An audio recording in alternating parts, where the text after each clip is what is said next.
عليكم ورحمة الله وبركاته. ازيكم يا حبايبي؟ عاملين ايه؟ يا رب تكونوا كلكم بألف خير. النهاردة ان شاء الله جايه لكم بوصفة مختلفة شوية وحلوة وسهلة وبسيطة، ان شاء الله تعجبكم. بس يا ريت لو انتوا اول مرة تشوفوا القناة بتاعتي تعملوا لي لايك وشير وسبسكرايب للقناة وتفعلوا الجرس عشان يوصل لكم كل جديد.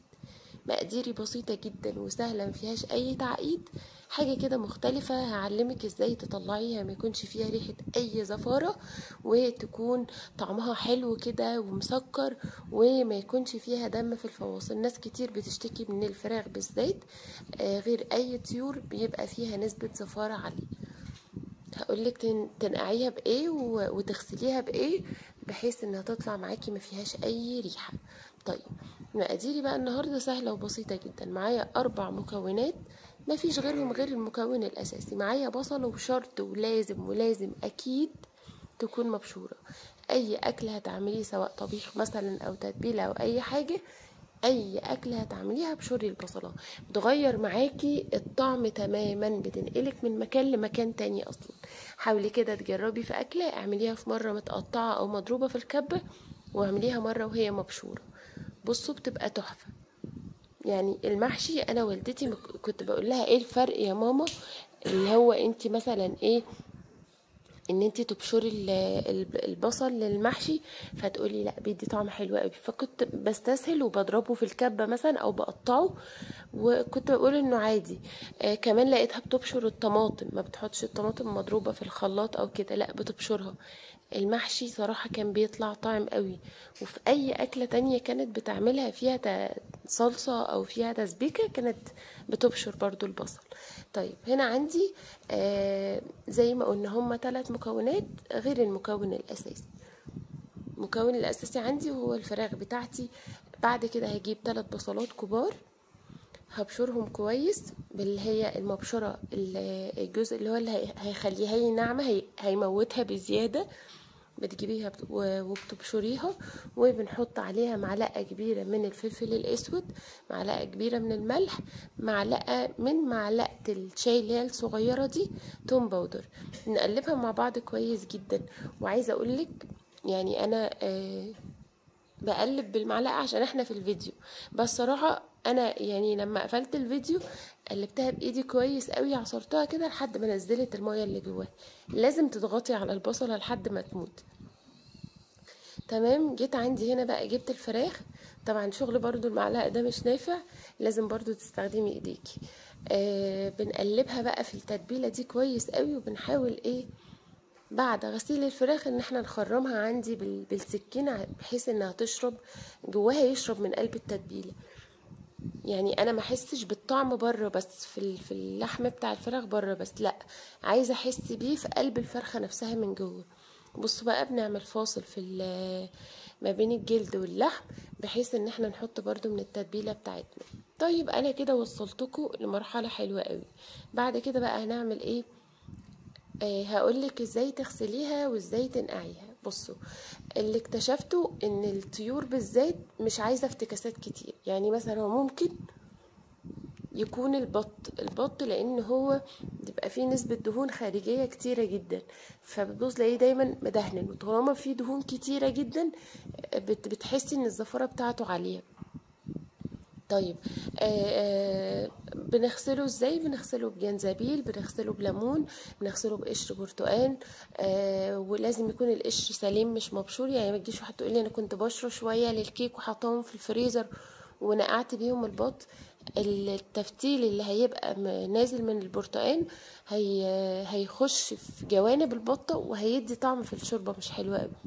طيب ممكن بقى تحطي معاها خضار كمان في مرحلة النقع.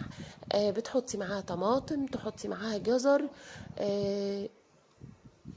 وتنقعيهم فيه كويس قوي، وطبعا ملح، ولازم دقيق. دي الخلطة اللي انا بنضف بيها البط كويس من ريحة الزفارة، وبنقعها فيها. طيب عشان انقع البطة ما نقعهاش في ميه سخنه، لان ده برضو هيزود من زفاره البط. لا، بننقعها في ميه ساقعه. تمام. بنسيبها من نص ساعه مثلا لساعه في الميه الساقعه. لو ميه سخنه واحنا في الحر ده ممكن تريح منك وتعمل ريحه مش حلوه، وممكن تبوظ كمان. احنا بننقعها في ميه ساقعه في نفس الخلطه اللي انا قلتلك عليها. ده بالنسبة للبط. اي طيور بقى تانية غير البط، سواء حمام سواء سمان سواء فراخ، دول لازم تنقعيهم بعد التنظيف على طول. تغسليهم كويس قوي بالمية، بعد كده بتقومي عاملة محلول النقع بتاعهم. وهو عبارة عن ايه؟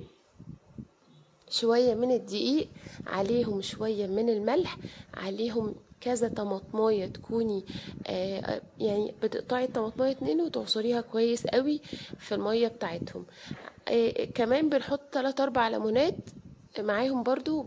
يعني هي الليمون مش بيضيع الزفارة قوي، بس بيغير من ريحة الزفارة. تمام.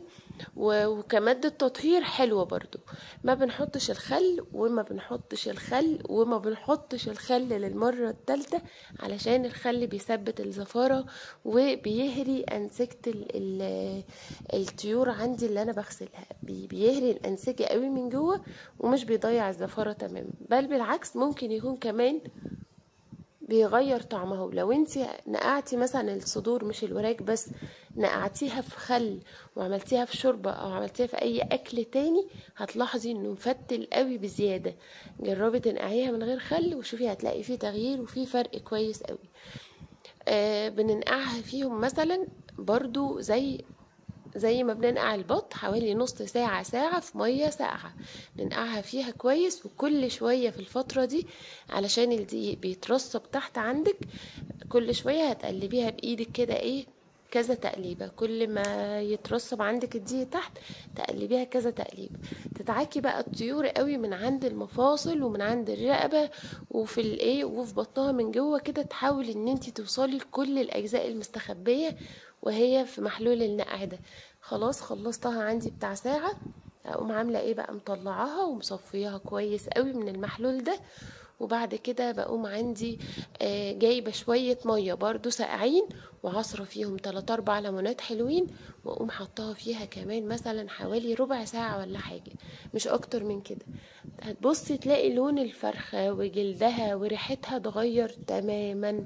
عايزة اقول لكم ان الطماطم بتضيع الزفارة كمان اكتر من الليمون.